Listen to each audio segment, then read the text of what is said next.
थोड़ी दूरी पर है चितकोहरा पुल के नीचे उनका इतना बड़ा आवास मिला हुआ है। वो आवास किस लिए है भाई? वो आवास उनका खाली होना चाहिए।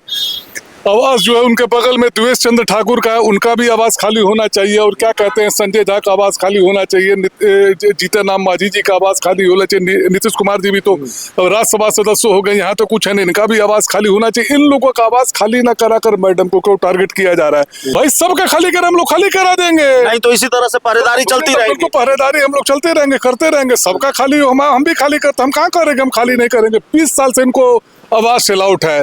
अभी ये नेता विरोधी दल है बिहार विधानमंडल में, दो मुख्यमंत्री इस घर में है। माननीय लालू प्रसाद जी भी है, माननीय श्रीमती राबड़ी देवी जी भी है, फिर भी इनको नोटिस दिया जा रहा है, आवास खाली कराया जा रहा है। इससे हम लोग जो नोटिस से आगे मामला पहुंच गया है ना। नोटिस सिर्फ नहीं दिया गया, मोहलत दी गई 15 दिनों का अल्टीमेटम, आपको खाली करना था। संघर्षों के हम लोग आदी हैं, हम लोग गर्व से कहते हैं हम लोग लालूवादी। यही एक लालू जी हैं जिन्होंने आज तक कभी झुकने का काम नहीं किया। बीजेपी से हम लोग निरंतर लड़े हैं, हर जगह जो भी देखिए बीजेपी के साथ रहा। देखिए बीजू जनता दल का क्या हाल हो गया, अब क्या बोलते हैं पंजाब में अकाली दल का क्या हाल हो गया, और शिवसेना का क्या हाल हो गया। अब देखिए बंगाल में जो इनको जो है तोड़ दिया गया, इनकी पार्टी को क्या बोलते हैं ममता जी का। हम ही लोग जो है आज तक इनके खिलाफ में निरंतर लड़ाई करके निरंतर टिके हुए। नमस्कार, आप देख रहे हैं 4 PM और मैं हूं अभिषेक मिश्रा। देखिए इस वक्त हम जिस सरकारी बंगले के बाहर खड़े हैं वो बिहार के सबसे बड़े राजनीतिक परिवार का ठिकाना है। राजद सुप्रीमो लालू प्रसाद यादव और बिहार की पूर्व मुख्यमंत्री राबड़ी देवी का ठिकाना। बिहार की पूर्व मुख्यमंत्री राबड़ी देवी का ये 10 सर्कुलर रोड का बंगला, और इस बंगले को लेकर बिहार में बड़ा राजनीतिक बवाल रहा है। और इस बंगले को लेकर एक बार फिर जो सियासी चर्चा है वो शुरू हो चुकी है। प्रशासन के द्वारा दी गई मोहलत खत्म हो गई है, तो क्या ये बंगला खाली होगा? राबड़ी देवी लालू प्रसाद यादव क्या अपने नए निजी बंगले में शिफ्ट करेंगे? ये तमाम तरह के सवाल हैं, और इसको लेकर जो सियासत होती रही, कुछ दूसरे सवाल भी है बिहार की राजनीति से जुड़ी हुई, उस पर भी बात करेंगे। हमारे साथ आरजेडी के फायर ब्रांड नेता हैं, आरजेडी के सरदार जी के नाम से मशहूर हैं, राजद वाले सरदार जी के नाम से मशहूर हैं, और बड़े करीबी हैं, बड़े चहेते हैं लालू परिवार के। रंजीत सिंह जी हैं। रंजीत जी, अब तो मियाद खत्म हो गई है, क्या बंगला खाली होगा या बार पार की लड़ाई सरकार से जारी रहेगी? आप लोगों ने, आरजेडी ने सवाल उठाया कि भाई राबड़ी देवी का बंगला ठीक है, आपने नोटिस भेज दिया। देवेश चंद्र ठाकुर का नाम आपने कहा कि भाई वो किस हैसियत से सरकारी बंगले में रह रहे हैं, संजय झा क्यों रह रहे हैं, जीतन राम मांझी क्यों रह रहे हैं, नीतीश कुमार क्यों रह रहे हैं? तो ये लड़ाई जारी रहेगी या अब इस लड़ाई को विराम देंगे? पूर्व सीएम राबड़ी देवी ये बंगला खाली करने जा रही है। देखिए, राजा हो या भंगे की संतान, सबके लिए कानून एक समान होना चाहिए ना।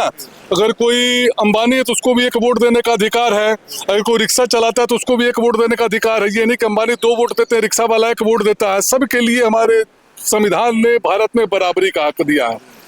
माननीय नितिन नवीन जी अब राष्ट्रीय अध्यक्ष हो गए हैं भारतीय जनता पार्टी के। यही ज्यादा दूर नहीं से थोड़ी दूरी पर है चितकोहरा पुल के नीचे उनका इतना बड़ा आवास मिला हुआ है। वो आवास किस लिए है भाई? वो आवास उनका खाली होना चाहिए।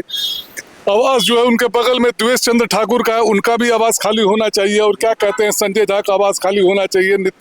जीतन राम मांझी जी का आवास खाली होना चाहिए। नीतीश कुमार जी भी तो राज्यसभा सदस्य हो गए, यहाँ तो कुछ है नहीं, इनका भी आवास खाली होना चाहिए। इन लोगों का आवास खाली ना कराकर मैडम को क्यों टारगेट किया जा रहा है? कभी इनकी सिक्योरिटी में कटौती कर दी जाती है, कभी इनका आवास खाली। सरकार टारगेट कर रही है आप लोगों के हिसाब से। आप लोग सत्तू पीकर मस्त हैं, पहरेदारी कर रहे हैं, सत्तू पी रहे हैं। बिल्कुल बिल्कुल, हम राजद का एक एक करता, एक एक वर्कर जो है माननीय लालू प्रसाद जी के लिए पहरेदारी कर रहा है। हम लोग देखिए, हमारे नेता जो हैं जन जन के नेता हैं, हमारे नेता लोकप्रिय हैं, हर जगह में इनकी पूछ है। कहने का मतलब देखिए, हमारे नेताजी ने कहा अगर आवास खाली होना चाहिए तो सबका होना चाहिए। इनको सिर्फ क्यों टारगेट किया जा रहा है? खाली होगा कि नहीं होगा राबड़ी आवास? भाई सबका खाली करें, हम लोग खाली करा देंगे। नहीं तो इसी तरह से पहरेदारी चलती रहेगी। पहरेदारी हम लोग चलते रहेंगे, करते रहेंगे। सबका खाली हो, हम भी खाली करते, हम कहाँ करेंगे? हम खाली नहीं करेंगे। 20 साल से इनको आवास अलाउट है। अभी ये नेता विरोधी दल है बिहार विधानमंडल में, दो मुख्यमंत्री इस घर में है, माननीय लालू प्रसाद जी भी हैं, माननीय श्रीमती राबड़ी देवी जी भी है, फिर भी इनको नोटिस दिया जा रहा है, आवास खाली कराया जा रहा है। इससे हम लोग जो नोटिस से आगे मामला पहुंच गया है ना। नोटिस सिर्फ नहीं दिया गया, मोहलत दी गई 15 दिनों का अल्टीमेटम, आपको खाली करना था। संघर्षों के हम लोग आदी हैं, हम लोग गर्व से कहते हैं हम लोग लालूवादी। यही एक लालू जी हैं जिन्होंने आज तक कभी झुकने का काम नहीं किया। बीजेपी से हम लोग निरंतर लड़े हैं, हर जगह जो भी देखिए बीजेपी के साथ रहा, देखिए बीजू जनता दल का क्या हाल हो गया, अब क्या बोलते हैं पंजाब में अकाली दल का क्या हाल हो गया, और शिवसेना का क्या हाल हो गया। अब देखिए बंगाल में जो इनको जो है तोड़ दिया गया, इनकी पार्टी को क्या बोलते हैं ममता जी का। हम ही लोग जो है आज तक इनके खिलाफ में निरंतर लड़ाई करके निरंतर टिके हुए हैं। एक सवाल यह भी है कि भाई लालू प्रसाद यादव का जन्मदिन, और सबको मालूम है, हम पत्रकारों को भी मालूम है कि लालू प्रसाद यादव का जन्मदिन बहुत धूमधाम से मनता है, और शायद ही कोई ऐसा मौका रहा हो जब धूमधाम से न मना हो, लेकिन बहुत धूमधाम से लालू प्रसाद यादव का जन्मदिन इस बार भी मनाया गया। बिहार की पूर्व सीएम ने भोजपुरी गायक छोटू छलिया को कंगन गिफ्ट कर दिया। उस कंगन ने इतना बवाल कराया है बिहार की राजनीति में, मामला ईओयू तक पहुंच गया है। जेडीयू ने ईओयू तक पत्र भेजा है और इस कंगन की जांच करने की बात कही है, मामले की जांच करने की बात। अच्छा, कहां से आया जेडीयू के पास क्या है? जेडीयू ने जो वादा किया था मैं 2 लाख रुपए न दूंगा, माननीय मुख्यमंत्री जो तो नहीं रहे, नीतीश कुमार जी ने कहा था ना कि मैं 2 लाख रुपया जो है हर खाते में दूंगा, महिला को 10,000, 1,90,000 रुपए कब दे रहे हैं। कभी बिच्छी काटा, गांव घर में देखे बिच्छी झड़ाता है तो नीमक का पानी लेकर आंख पर मारा जाता है कि माने उधर से ध्यान हटकर इधर चला जाए। तो यही सब जेडीयू के पास है। जेडीयू ये बतावे 20 साल में हमने क्या विकास किया, कितना उद्योग धंधा लगाया। 2 लाख का जिन्होंने लेटेस्ट वादा किया तो ये 2 लाख रुपए महिलाओं को कब देंगे, हम लोग इनसे ये पूछना चाहते हैं। इस पर ये कोई जवाब नहीं देंगे। बीजेपी कहती थी सारा काला धन आएगा, काला धन 100 दिन के अंदर कहाँ गया सारा काला दिन? 12 साल में इन्होंने क्या किया? अब हमारे 3 जो है मार दिए गए, अमेरिका वाले ने मार दिया। अमेरिका की मजाल थी किसी चाइनीज को छूने की, किसी रशियन को छूने की, उनको पता है कि यहाँ कुछ होने वाला नहीं है, कुछ जो भी मार दो।